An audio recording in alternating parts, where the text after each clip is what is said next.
Olá, meu amigo e minha amiga, estamos aqui outra vez, graças a Deus, desse conteúdo especial que eu havia prometido de fazer neste canal, que é sobre essa polêmica que anda ao redor do mundo por muitos e muitos anos. Isso é uma coisa até diabólica e bem verdade, tentando desconstituir aquilo que Deus escreveu em sua palavra.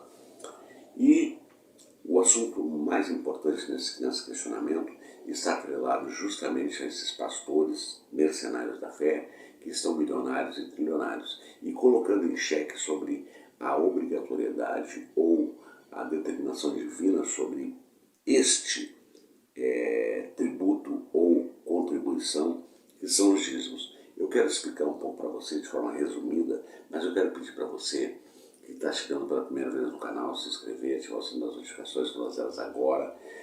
Dá o certinho também agora para não esquecer, comentar esse vídeo, compartilhar especialmente, e muito melhor, mais ainda, é assistir até o final, tá certo? Então vamos nessa. Na verdade é uma só.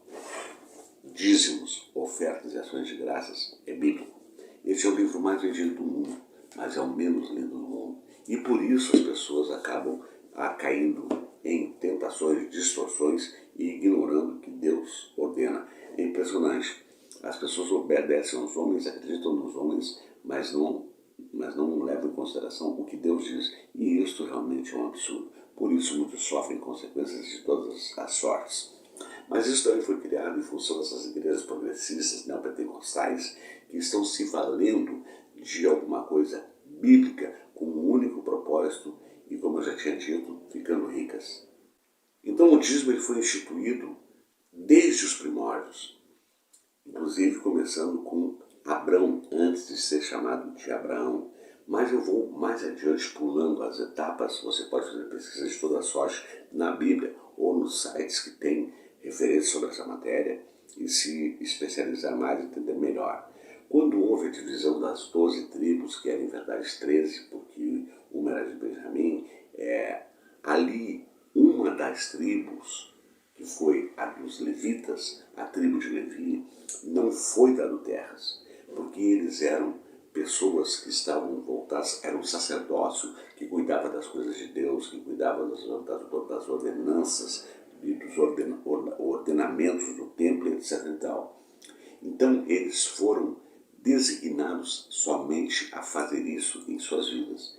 Então nessa divisão das 12 tribos, houve a parte do norte, houve a parte do sul, e em cada localidade estava uma parcela desses levitas fazendo justamente o trabalho do templo, das coisas de Deus, e eles precisavam subsistir. Então foi quando Deus ordenou ao povo de Israel que 10% daquilo que eles ganhassem era para ser dado aos levitas para a sua subsistência.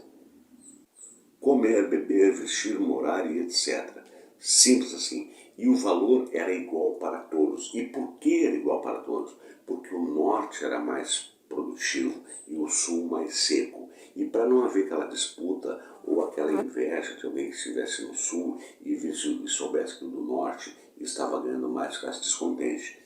E toda esta arrecadação ela ia para o templo em Jerusalém e dali era feita a partilha. Então é notoriamente bíblico. E aí nós vamos chegar no tempo de Jesus, viu como eu estou avançando? Jesus também se valeu dos dízimos. Os apóstolos também se beneficiavam disso. Tanto é verdade que o tesoureiro deles era Judas, o traidor. E isso continua ao longo da história, porque o dízimo é para as pessoas que vivem exclusivamente para a propagação do Evangelho. Por isso é importante dizimar. Eu, como tenho uma referência da Igreja Adventista, sei como funciona. Os pastores da Igreja Adventista, todos em qualquer lugar do Brasil, não importa o tamanho da cidade, ganham o mesmo salário e ganham o benefício da moradia, da assistência médica, do telefone que é pago pela instituição religiosa, o combustível para o carro, mas ninguém ganha diferente de ninguém, porque eles vivem somente para a pregação do Evangelho. Simples assim. O próprio Deus, na Bíblia, diz que quem não devolve os meus dízimos é ladrão, está roubando de mim. Viu que importante? Viu como é sério esse negócio? De mim? Como assim de mim? De mim porque ele está se referindo aos evangelistas, às pessoas que se dedicam a pregar o evangelho. E também tem uma outra conotação, que é saber do desprendimento do ser humano, porque você ganha 100% do salário daquilo que você faz, dos seus rendimentos, e 10% você está dividindo, 90% é seu. É uma forma de reconhecer que Deus é superior, que Deus ele está acima de você e que você o reverencia, e que você cumpre com essa obrigação. E aí tem muitas pessoas que dizem, mas você está dando dinheiro para essas igrejas, etc e tal, eu posso dar esses 10% de cesta básica, posso dar para uma entidade assistencial, um orfanato, para aquilo. Não. Dízimo é para o Evangelho. A questão está você saber em qual instituição religiosa você está seguindo para saber se é séria ou se não é séria.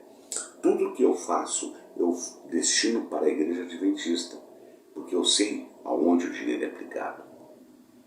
Então essa parte está compreendida?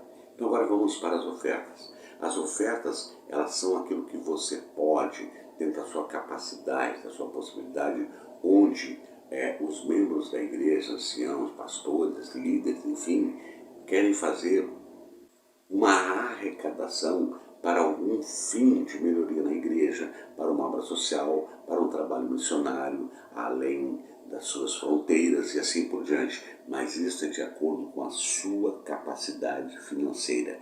Não é obrigatório, por isso é uma oferta. Mas essa oferta você também pode fazer por gratidão àquilo que você tem recebido como bênção de Deus. Então agora nós vamos para as ações de graça. O que são essas ações de graça? Vamos imaginar, você está passando por um problema financeiro, você está passando por uma doença, você está, como seja você, um problema familiar, problema de qualquer natureza. Então você faz um propósito com Deus, que se em resolvendo aquele problema, você vai doar uma parte da sua grana, seja quanto for, também de acordo com aquilo que você dispõe, seja ela de uma vez só, seja ela por um período, seja ela permanente e etc., desde no momento que você for agraciado.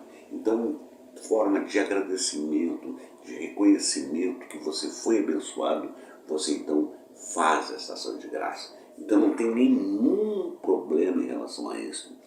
O problema está na forma mercenária como esses pastores têm conduzido o evangelho. Eles não têm nenhuma vergonha na cara de pedir dinheiro da forma que eles pedem, como o próprio Malafaia pedindo a semente de um aluguel anual e outras tantas coisas que você vê, vendendo perfume e pedindo dinheiro para ir para Israel, para abençoar, para orar no Rio Jordão. Tudo isso é cretinice. Então que fique claro, dízimos, ofertas e ações de graças estão aqui na palavra. E você deve cumprir com o que está escrito na Bíblia.